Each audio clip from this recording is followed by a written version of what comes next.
Good afternoon. This is Debra V. Wilson. It is Thursday, the 29th of June, 2023, and I am in Northeast England. Before you deride your country's national security model for being too woke, I have a little story to tell you. I'm 65 years old. I've been traveling internationally solo since I was in my 20s. It was my father who gave me the spirit of international travel. I initially started traveling to London once a year, then twice a year, then it ultimately came 3 to 4 times a year. Going to be doing a lot of hem and high. I'm sorry about that. And once I hit my stride in London, whilst living in Chicago and having a career as an accountant or as an HR person, human resources, I had volunteer career in London, England. In the course of my life and my travels back and forth, primarily in London, then Western Europe, and then at one point I settled in Ireland.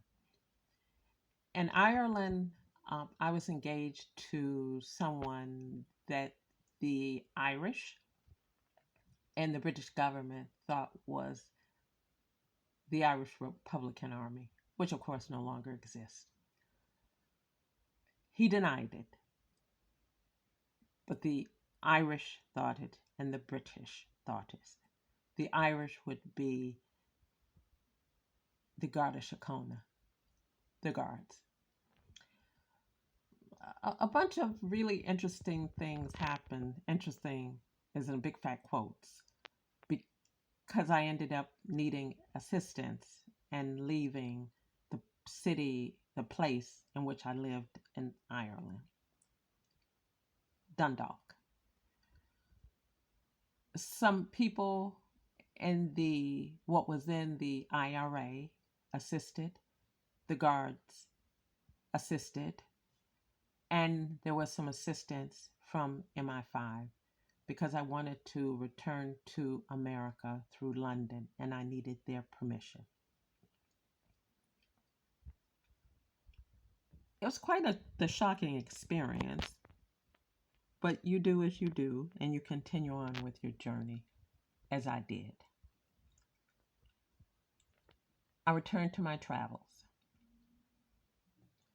I always felt that I now had an inside understanding of how national security models are constructed and up close, maybe, up close and personal understanding of a paramilitary group's disbanding and political positioning of themselves. So my research started with a focus on the internal national security model in the UK. MI5 is what I focused on, the internal model. That went on for quite some time, several years.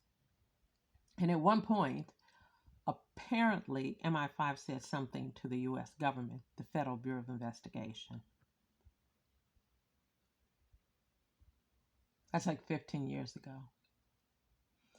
And for the next 15 years, I've been called a series of names by people who identify themselves as working for the US government.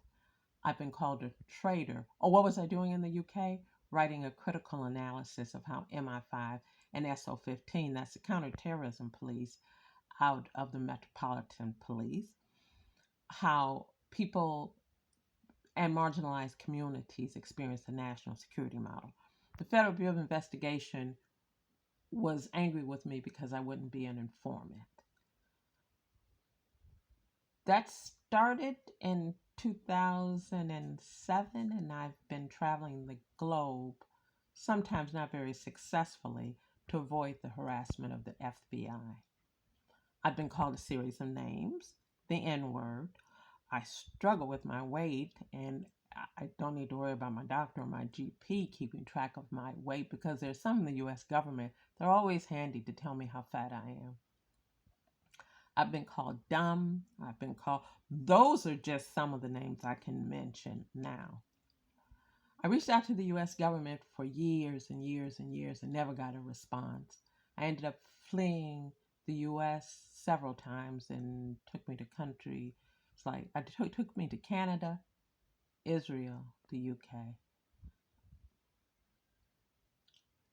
What struck me the most was the lack of oversight in the United States of America. The death threats from people who were informants for the FBI, who were trying to get a confession out of me. The confession they were trying to get out of me was that I worked for MI5. I don't now, nor have I ever worked for MI5. And if I did, I would have reached out and said, hey, help guys, get me out of this.